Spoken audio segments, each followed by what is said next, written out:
Hello, everyone. So we've been on this book called Wish by Barbara O'Connor. And yesterday I read chapter 4. Today I'm going to continue with that story and move into chapter 5. So hopefully everyone can kind of remember what happened in chapter 4.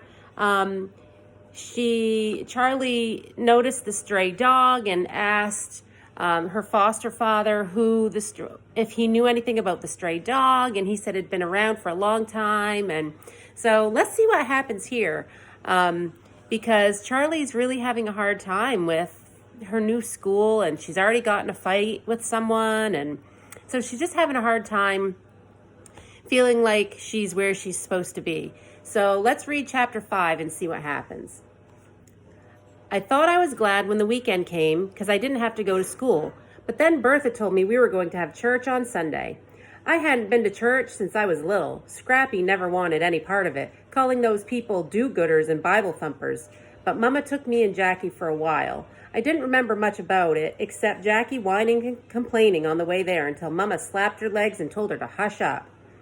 But then Mama got too nervous to drive and wouldn't take off her bathrobe or even comb her hair, so we stopped going. When I walked into Bertha's kitchen on Sunday morning, she looked me up and down and said, "Oh dear." She wiped her hands on her apron. "Do you have a dress?" I looked down at my jeans that were too short and my t-shirt that used to be Jackie's and shook my head. Bertha flapped her hand at me. "Well, that's okay. We'll go shopping this week." Then Gus came in the kitchen and I didn't hardly recognize him. He had a coat and tie. Instead of his usual muddy boots, he wore lace-up black shoes, buffed and shiny. He could have passed for one of those fancy rich bankers over in Raleigh, except for the garden dirt under his fingernails and his hair squashed flat from his baseball cap. He sat at the kitchen table and Bertha kissed his cheek. "Well, look at you," she said, making him blush and swat her hand off his shoulder. He kept pulling at his collar and wiping sweat off the back of his neck. After breakfast, we headed down the mountain to Rocky Creek Baptist Church. When I got inside, I knew right away why Bertha had said, "Oh dear," when she saw me that morning. The other girls in church wore dresses. I couldn't look anybody in the eye, knowing my face was beet red and my jeans were all wrong. I sat on the hardwood pew, sandwiched in between Gus and Bertha, while the organist played church music. More and more people filled in, smiling and nodding at one another. Then Bertha poked me and whispered, "There's the Odoms." I glanced up to see Howard and his family carrying their Bibles and making their way to the pew across the aisle. 5 boys with slicked down hair poking at each other and clomping too loud in their Sunday shoes. Their mama chatted with folks, asking about their sick grandmas and making on over their babies while their red-headed daddy mopped his face with a handkerchief. After a prayer and a hymn, the kids had to go to their Sunday school classes. Imagine my surprise when I got to my class and there was Audrey Mitchell. She looked at me all wide-eyed like I was a Martian right off a spaceship. I sat as far away from her as I could, and then Howard came in with his up-down walk and sat next to me. Our Sunday school teacher was a gray-haired, wrinkly-faced woman named Miss Mackey. She didn't waste 1 minute telling everybody that my name was Charlie Reese, and please welcome me to their church family. Then she taught us a song called Good Old Noah. Howard sang louder than anybody, and personally, I thought it was a little embarrassing, but no one else seemed to mind. After that, Miss Mackey told us we were going to play a game called Bible Detective. She would read questions from her Bible detective cards, and whenever you answered one right, you got a Bible buck. When you got enough Bible bucks, you could cash them in for a prize. While she read the questions, the boys fidgeted and the girls whispered and giggled in their dresses, while I kept quiet in my ugly jeans.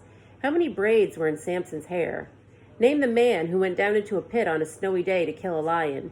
In what book, chapter, and verse can we read about a winner of a beauty contest becoming a queen? Howard's hand shot up every time, but I knew for sure I was going to never win any Bible bucks. After Sunday school, all the grown-ups and kids gathered in the fellowship hall. Bertha paraded me around like I was a beauty queen, introducing me to everybody and making on over me and saying how lucky she and Gus were to have me staying with them. People nodded and said, "Ain't that nice?" and stuff like that. But I bet they were wondering why my own mama and daddy couldn't take care of me, and I didn't know girls don't wear jeans to church. When Bertha introduced me to Howard's mama, she hugged me and said Howard had told her about me. Then she craned her neck back, looking around the room. Mr. Odom must be outside, and I'll never catch those wild boys of mine long enough to introduce you. Some of the Odom boys chased each other around the room, their ties loose and their shirt tails flapping. They grabbed brownies off paper plates while Howard showed everybody his Bible box. "But you come on by the house any time," Miss Odom said. Bertha grinned at me. "Now, wouldn't that be nice, Charlie?" I nodded and said, "Yes, ma'am," because I knew it's what I was supposed to say.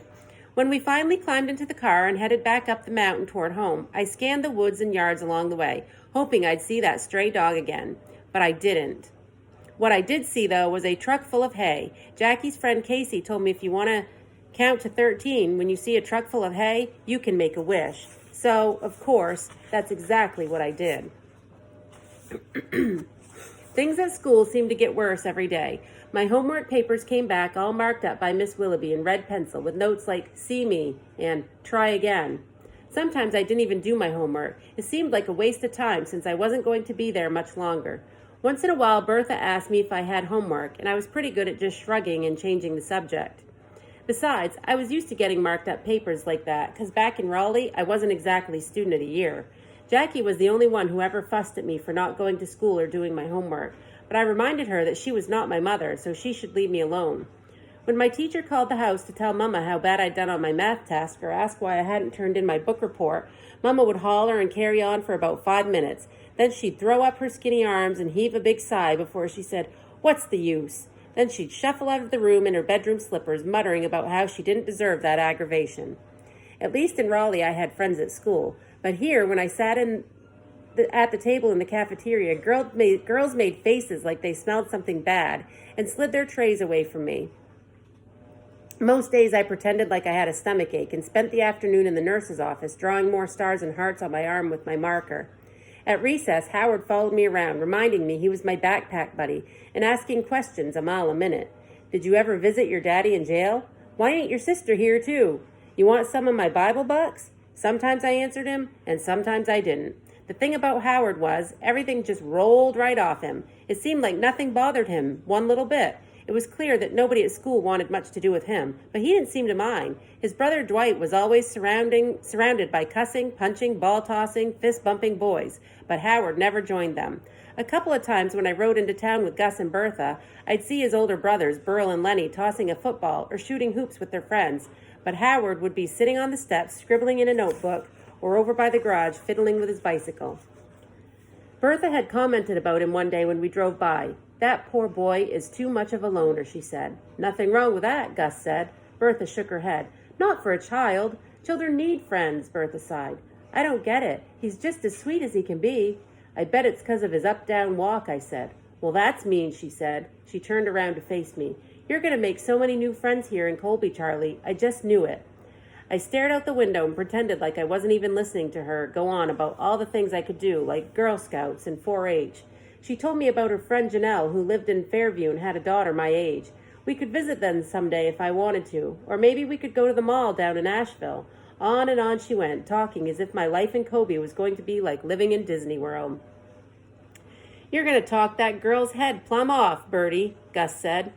Bertha laughed and slapped him playfully on the arm. "Where do you think that dog is?" I asked Gus. "Could be anywhere," he said. "That mutt gets around."